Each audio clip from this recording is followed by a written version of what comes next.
अब सीता विराज के सामने ही वैष्णवी का खुलासा कर देती है कि वैष्णवी का पहले से ही एक बॉयफ्रेंड है जिसका नाम आनंद है। विराज ये जानकर भड़क जाता है कि जब वैष्णवी की जिंदगी में पहले से कोई मौजूद है तो वो मुझे क्यों डेट कर रही थी। सीता विराज को वैष्णवी के खिलाफ भड़काते हुए कहती है कि वैष्णवी ने अमीरों वाली जिंदगी जीने के लिए ही तुम्हारा इस्तेमाल किया। इसके बाद विराज अपने सवाल का जवाब जानने के लिए वैष्णवी की बस्ती में आकर उसकी फोटो दिखाकर उसे ढूंढने लगता है। लेकिन होता कुछ यूं है कि वे तीनों आनंद, वैष्णवी और विराज आमने सामने टकरा जाते हैं। वैष्णवी समझ नहीं पा रही थी कि मैं एक ही समय पर किसे मनाऊं, लेकिन विराज गुस्से में आकर वैष्णवी का गला पकड़ लेता है और उसके साथ खूब गाली गलौज करता है। ये सारा तमाशा पूरे मोहल्ले के सामने होता है और जो कुछ भी विराज और वैष्णवी के बीच हुआ वो बात सभी के सामने आ जाती है। अब वैष्णवी के पास कुछ कहने और सुनने की हिम्मत नहीं बची थी, इसीलिए वह चाकू से अपने हाथ की नस और गला काट लेती है। इसी दौरान पुलिस आकर आनंद और विराज को उठाकर ले जाती है, लेकिन विराज पैसे वाला होने के कारण जल्दी ही छोड़ दिया जाता है। आनंद को लॉकअप में बंद कर खूब पीटा जाता है। खैर कुछ समय बाद आनंद को भी छोड़ दिया जाता है और वैष्णवी को अस्पताल में भर्ती करा दिया जाता है। क्या अब वैष्णवी बच भी पाएगी? ये जानने के लिए कमेंट में 3 दिल टाइप कीजिए। अब जब आनंद को पुलिस स्टेशन से रिहा कर दिया जाता है तो उसकी गूंगी माँ अपनी जिंदगी भर की जमा पूंजी इकट्ठा कर आनंद के हाथों में थमाकर कर्ज को चुका देने के लिए कहती है। आनंद बचपन से ही अपनी माँ से नफरत करता आया था, लेकिन जिंदगी में आज उसे पहली बार अपनी माँ के प्यार का एहसास होता है। लेकिन आनंद इस एहसास को ज्यादा समय तक महसूस नहीं कर पाता क्योंकि सब कुछ अपने बेटे को सौंपने के बाद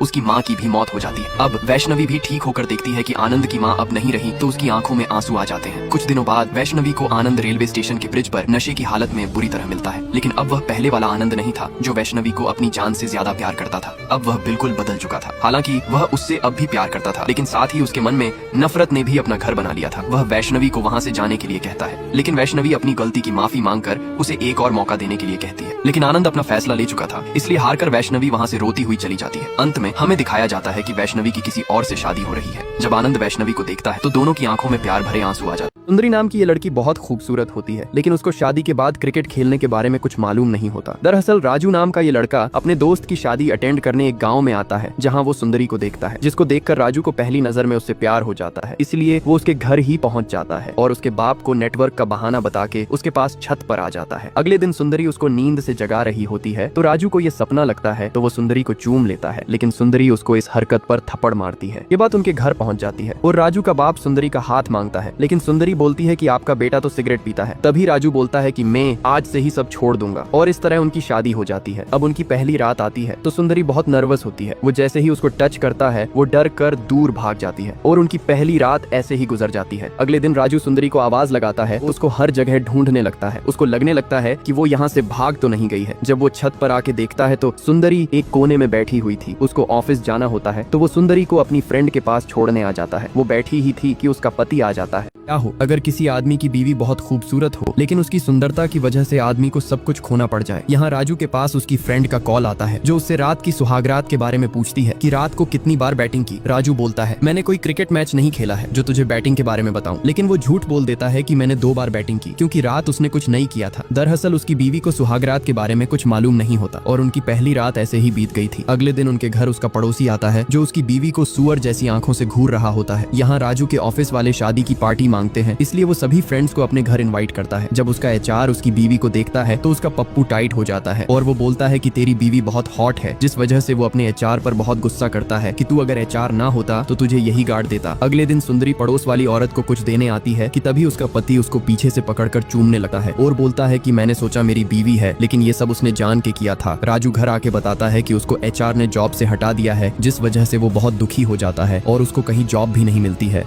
यहाँ राजू की बीवी घर की सफाई कर रही होती है कि तभी उसका पड़ोसी वहाँ आ जाता है और उसको काम करते हुए देखकर उसके साथ पलंग तोड़ने का विचार बनाने लगता है। लेकिन जब वो उसको देख लेती है तो वो बाथरूम में वर्कआउट करने का बहाना बना के चला जाता है। जब राजू घर आता है तो बहुत गुस्से में होता है क्योंकि उसके एचआर ने उसको नौकरी से हटा दिया था, क्योंकि कल रात उसके एचआर ने उसकी बीवी को देखकर हॉट बोल दिया था, जिस वजह से राजू ने उस पर गुस्सा किया था। अब राजू नई जॉब ढूंढ रहा होता है, लेकिन उसको कोई जॉब नहीं मिलती। वो अब दारू पीने लगता है और सुंदरी के पूछे जाने पर वो बोलता है कि अगर मुझे जॉब नहीं मिली तो मैं पागल हो जाऊंगा। एक दिन वो सभी कंपनियों से धक्के खाकर एक रेस्टोरेंट में बैठा होता है कि तभी वो सुनता है कि एक पंडित उसके बेटे के लिए रिश्ता बता रहा होता है, लेकिन उसका बाप पहले कुंडली मिलाने की बात बोलता है कि बिना कुंडली मिलाए शादी की तो मेरे लड़के की नौकरी चली जाएगी। ये सुनने के बाद राजू का दिमाग घूम जाता है कि उसने सुंदरी से बिना कुंडली मिलाए शादी की है और उसी की वजह से उसकी नौकरी गई है। इसलिए जब सुंदरी उसके पास आती है तो वो उसको एक थप्पड़ मारता है कि गाँव में तेरी खूबसूरती देखकर मैं पागल हो गया था जो तेरी कुंडली भी नहीं मिलाई। राजू का ये रूप देखकर सुंदरी शॉक हो जाती है। राजू आगे क्या करेगा देखते हैं नेक्स्ट पार्ट में।